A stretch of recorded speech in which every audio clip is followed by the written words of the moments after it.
Guys, this is the last lecture of this chapter. इस chapter का last lecture है हमारा सेंस ऑफ कलेक्टिव बिलोंगिंग्स पे। ठीक है, बहुत सिंपल चीज़ है। देखो भाई, हम लोगों ने जब नेशनलिज्म वाला चैप्टर पढ़ा था, chapter number 1 nationalism in Europe, तो उसके अंदर हमने नेशनलिज्म क्या होता है ये देखा था। और उसमें हमने एक चीज़ देखी थी, कॉमन आइडेंटिटी। हमने ये देखा था उसमें कि जो कॉमन आइडेंटिटी होती है आपकी, ठीक है, it is created through various means. ठीक है ना। और इसका मेन मोटिव ये होता है कि लोगों को यूनाइट करना, क्योंकि अगर कॉमन आइडेंटिटी क्रिएट होगी तभी people will form a living space, जिसको हम नेशन बोल रहे हैं। समझ में आ रही है बात? तो इसमें हम देखेंगे इंडिया के अंदर, भारत के अंदर लोगों के अंदर कॉमन आइडेंटिटी कैसे क्रिएट करी गई, जिससे कि उनको यूनाइट करना आसान हो गया फॉर द नेशनलिस्ट लीडर्स। तो देखते हैं भाई, सबसे पहले है prints and symbols, use of prints and symbols.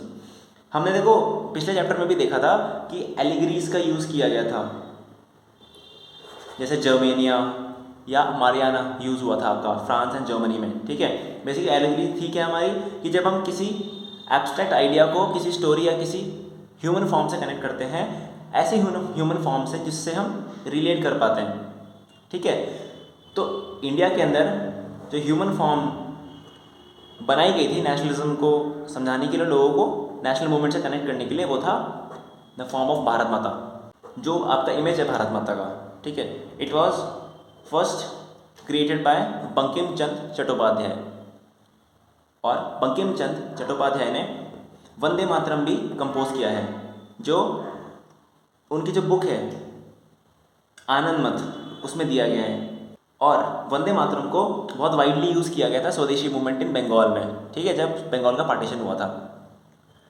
अब देखो भाई, इनका काम क्या होता है, जो ये सिंबल्स सॉन्ग्स हमारे होते हैं, इनका बेसिक ये मोटिव होता है कि जो लोग हैं, कॉमनर्स हैं, ठीक है, who does not know the wider concept of nationalism, उन लोगों को नेशनलिज्म समझाना और उनको आइडिया ऑफ अ नेशन से कनेक्ट करना।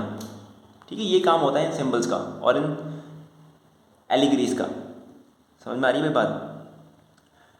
इसके अलावा भारत माता की पेंटिंग बनाई गई बाय अबिंद्रनाथ टैगोर, जिसमें भारत माता को एज अ काम, composed, divine and aesthetic figure के रूप में दिखाया गया था।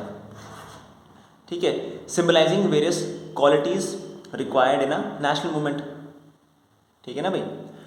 तो इस तरह की एलिगरीज बनाई गई थी ताकि जो लोग हैं, कॉमन लोग हैं, वो वाइडर आइडिया ऑफ नेशनलिज्म से कनेक्ट कर पाएँ, क्योंकि उस समय कोई नेशन नहीं था इंडिया। ठीक है ना। तो to make them connect to the idea of nation, these allegories were created in India through forms of Bharat Mata, the songs like Vande Mataram and paintings of Bharat Mata. ठीक है, इसके अलावा कुछ सिंबल्स भी हमने देखे हैं इस चैप्टर में, which were used by the nationalistic leaders to rally people around और gather people around for a national movement और मास मूवमेंट। सबसे पहले इसमें एग्जाम्पल आता है आपका creation of a national flag. ठीक है, ट्राई कलर फ्लैग। 2 बार हमने एग्जाम्पल देखा है ट्राई कलर फ्लैग के क्रिएशन का। सबसे पहला ट्राई कलर फ्लैग क्रिएट किया गया था स्वदेशी मूवमेंट के टाइम पे बंगाल में, which had colours of red, green and yellow. ठीक है, and this flag had 8 lotuses in it, symbolising 8 provinces of British India. ठीक है, and a crescent moon symbolising the Hindu and Muslim populations of West Bengal, so that they can connect to the movement equally. इसके अलावा Swaraj flag form किया था महात्मा गांधी ने। ठीक है, 1921 के नॉन कोऑपरेशन मूवमेंट के टाइम पे। इसके अंदर रेड, ग्रीन और वाइट कलर को यूज़ किया गया था, और एक व्हील या फिर चरखा यूज़ किया गया था टू सिंबलाइज सेल्फ हेल्प। ठीक है ना भाई? तो ये जितने एलिगरीज है, सिंबल्स हमने देखे हैं इसके अंदर, these are basically created so that people can relate to a abstract idea of nationalism. इसके अलावा जिस चीज़ ने भारत के लोगों के अंदर कॉमन आइडेंटिटी क्रिएट करी, वो था फोकलोर्स, जो हमारे ट्रेडिशनल सॉन्ग स्टोरीज होते हैं, जो नॉर्मली गाँवों में, रूरल एरियाज़ में लोग गाते हैं। ठीक है, to express their feelings, to express certain ideas. तो इंडिया के अंदर भी सेम चीज़ हुई। भारत के लोगों को अपने रूट से कनेक्ट करने के लिए और एक कॉमन आइडेंटिटी बनाने के लिए लोगों के बीच में ठीक है, सॉन्ग्स, स्टोरीज, फोकलोर्स का सहारा लिया गया, ठीक है, because it is very common और सब लोगों ने फोकलोर्स वगैरह सुने हैं और उनसे रिलेट कर पाते हैं क्योंकि we all have common roots, ठीक है ना। तो इसलिए सॉन्ग, स्टोरीज, फोकलोर्स वगैरह का यूज़ किया गया ताकि भारत के लोगों के अंदर एक कॉमन आइडेंटिटी क्रिएट कर सकें, ठीक है, जिसकी वजह से यूनिटी क्रिएट होगी इंडियंस में और उनको ईजी होगा नेशनलिस्टिक लीडर्स के लिए रैली करना for a mass national movement, ठीक है ना। इसी के अंदर एग्जाम्पल हमें मिलता है नतेशा शास्त्री का, जिन्होंने फोकलोर्स को कंपाइल किया और उसको नाम दिया folklores of South India. So folklores were used to connect people to their roots, and by connecting people to their roots there will be creation of common identity among people which will unite them for a common struggle। इसके अलावा तीसरा और आखिरी हमारा जो point है इसमें वो है री इंटरप्रिटेशन ऑफ हिस्ट्री।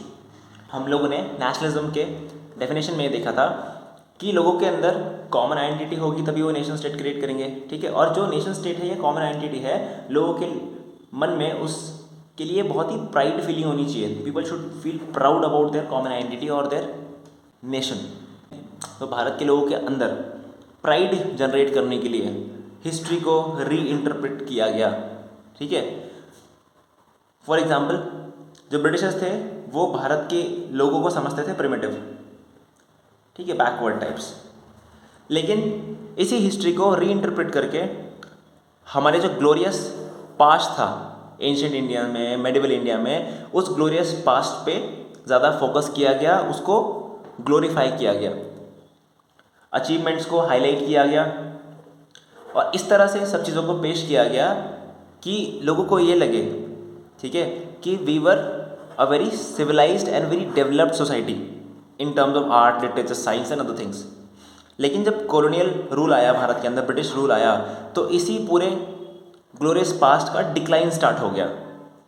तो जब लोग अपने ग्लोरियस पास्ट के बारे में, अचीवमेंट्स के बारे में पढ़ेंगे या उनको उसके बारे में इंफॉर्मेशन मिलेगी थ्रू ओरली और थ्रू राइटिंग्स, तब लोगों के बीच में एक प्राउड फीलिंग जनरेट होगी अपने कॉमन आइडेंटिटी के लिए, that we are part of Bharat और we are part of India, जो पहले नहीं थी।